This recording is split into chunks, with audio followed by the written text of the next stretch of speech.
Hello and welcome to my little corner of everything hair related.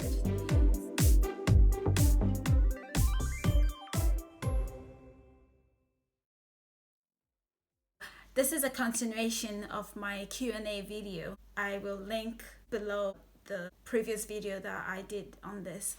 It's basically a continuation from an Instagram story question that I had posed to those following me on Instagram. So the next question I have is, how do you deal with itchy scalp? Okay, so first of all, to understand how to deal with itchy scalp, you need to understand why you have itchy scalp in the first place. In the Black community, the two most common causes of itchy scalp is contact dermatitis and seborrheic dermatitis. With the difference between seborrheic dermatitis and contact dermatitis is in the course of the dermatitis. Contact dermatitis basically resolves as soon as you take away the irritant, but seborrheic dermatitis could be treated today, and you could have an extended period where your scalp is fine and then it'll come back again and you might not know exactly what's triggering it. So another difference is contact dermatitis would look more like, dry, flaky scalp that is kind of whitish or similar color to your scalp. But seborrheic dermatitis is more like whitish to yellowish, kind of oily, chunky flakes. Yeah. When you have those gunks in your hair like that, that is dandruff or seborrheic dermatitis. So basically it will cause itchiness and redness and in some cases rashes, and the rashes might be filled with pus as well sometimes. What is contact dermatitis? This is basically caused by a direct contact of an irritant, basically a substance. I suppose it could pass as an allergic type reaction actually, and it's different from dandruff, which I'll be talking about later on. It's more like dry, scaly scalp. Okay, so the common causes of contact dermatitis in Black people would be a reaction to hair products. For example, when you have fragrances in your shampoo or conditioner, you might be reacting to the fragrance, and that's why you're having the itchy scalp. Another irritant that is quite common is sulfates. You're using sulfate containing shampoos, that as well can irritate your scalp because it causes dryness, and dryness could lead to scalp scaling, and when there's a lot of scaling, that could trigger itchiness. So another common cause, which is becoming actually more common these days, especially now that people are returning natural and trying to do everything right and use natural products and all of that. So a common one now is essential oils. So I've had a few people contact me about itchy scalp.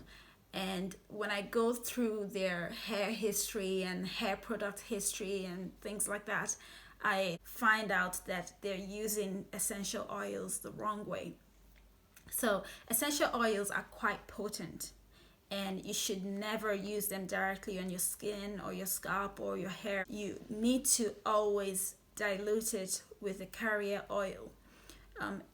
In a few sites on the internet, people say to dilute it with water, but I don't know how that would be very possible because it wouldn't mix well with water. So I always advise to dilute in carrier oils. And another thing to consider when you're diluting your essential oil is the amount of essential oil to the amount of carrier oil. So literally, when you use essential oil, you need only few drops, like literally only few drops. So that's that. The other cause of contact dermatitis in Black people is, let's see if you can guess, Pat your weave, ladies. Pat, pat, pat your weave, ladies. Yeah, that's right. Your hair extensions can cause contact dermatitis as well. So, especially synthetic hair. I have experienced it. So, and that's why I tend to not use synthetic hair on my hair, or even normal braiding hair.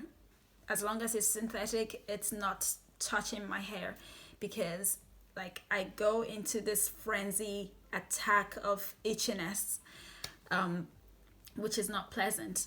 So synthetic hair could cause that kind of reaction on anyone, really. At a point, I actually had all these rashes on my back, and it took me years for the scars to actually clear. But it's all clear now. So yeah, if you're having itchy scalp, try and consider whether your braiding hair or your synthetic weave is the culprit, and it possibly could be. So that's that for contact dermatitis. So the other common cause, which I mentioned, was seborrheic dermatitis, which can also be known as dandruff. So seborrheic dermatitis, it's a little bit complicated, because in the medical field we don't quite know exactly what causes it, and it affects the areas that have high sebum production, and obviously the scalp is one of those areas. So some studies have suggested that it could be autoimmune, and other studies suggest that it could be fungal overgrowth due to pH imbalance. So I can understand the pathophysiology why the fungal overgrowth theory could be a plausible one, because you can imagine a lot of the shampoos that we use to cleanse our scalp are quite off the charts when it comes to the pH range of our scalp. So you can imagine with that, it could start to cause an imbalance in the pH of your scalp. And when there's an imbalance in the pH of your scalp, then certain types of fungi that is normally in the scalp and not causing you trouble would start to overgrow, like they multiply.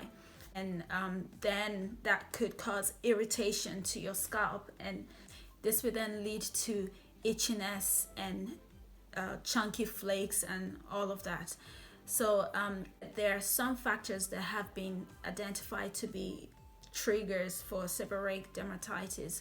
Not that they cause it, but they trigger it.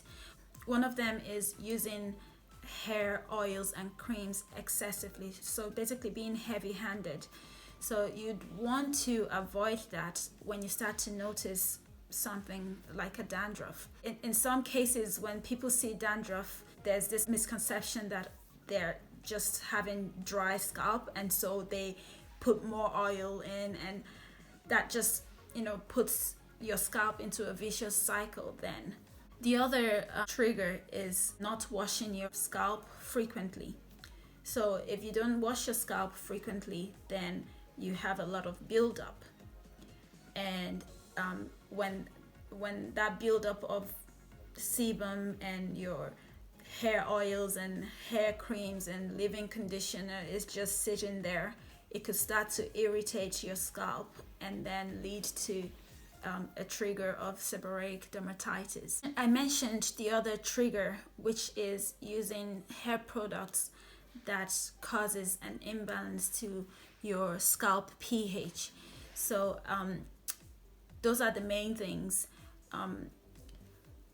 Now the question is, how do you deal with seborrheic dermatitis? So the first advice I give is to try to cleanse your scalp more frequently. Like a lot of times when you do that, it keeps the seborrheic dermatitis at bay. Cleanse your scalp using cleansers that are within a pH of 6 and below. Try not to use sulfate containing shampoos. The other advice I give is to reduce how much oil and creams that you use on your scalp. Another advice is to try and avoid hair products that contain drying alcohols. There are so many home remedies out there on the internet, and some of them are a bit, I don't know, they don't really have scientific basis. So most of them actually, or should I say all of them, tend to tackle the symptom of itchiness as opposed to the actual problem of seborrheic dermatitis. So one of the home remedies is mixing tea tree oil with jojoba oil. I personally actually use this mixture, but it's not for seborrheic dermatitis. I use it more to stimulate blood circulation for my hair follicles. But I can imagine that if you're doing this, yes, the tea tree oil would help with the itchiness, but then it's just gonna put you through a vicious cycle where you're using a lot of oil again, and that in turn is triggering the dermatitis as well. So I really wouldn't advise it. Another home remedy that I saw online was to use coconut oil, and this is basically to soften the scaly chunks on your scalp. Again, I wouldn't advise it. Honestly, I wouldn't advise it. So my advice basically is just as I said, try to cleanse your scalp more frequently using a shampoo that has a pH of 6 or below, nothing higher than that. That is the most thing you can do for your scalp in this condition. But if you try these measures that I mentioned and you're still having itchy scalp, then it sounds that it might be severe enough, and I would advise you to go to your doctor to have a formal assessment medically. In some cases, the doctor would prescribe a topical steroid that could help to, mellow your immune system on your scalp. And another thing a doctor could do is to prescribe a medicated shampoo for you. Usually this helps, but you have to bear in mind that seborrheic dermatitis it can never be cured. Like if you have it, you could have a treatment that will keep it from manifesting as frequently as it was before the treatment. Another reason why I suggest to see your doctor if you're having persistent itchy scalp, regardless of taking all these measures that I've mentioned, is that there are some systemic illnesses that could manifest as that kind of symptom. So it would be important to be checked out medically and not assume that it's just a simple itchiness of the scalp or a simple dandruff. So some other causes of scalp itchiness which are not as common include having head lice or having scalp psoriasis or tinea capitis, or even like if you're developing scarring alopecia, that could present initially as itchy scalp. The list goes on and on and on, but I don't want to sit here and turn this into a medical lecture. So I hope this has been helpful to you guys. If you have any questions on this topic, just leave a comment down below. And if you like this video, please give it a thumbs up and click on the subscribe button as well. Thanks for watching, and see you on the next one.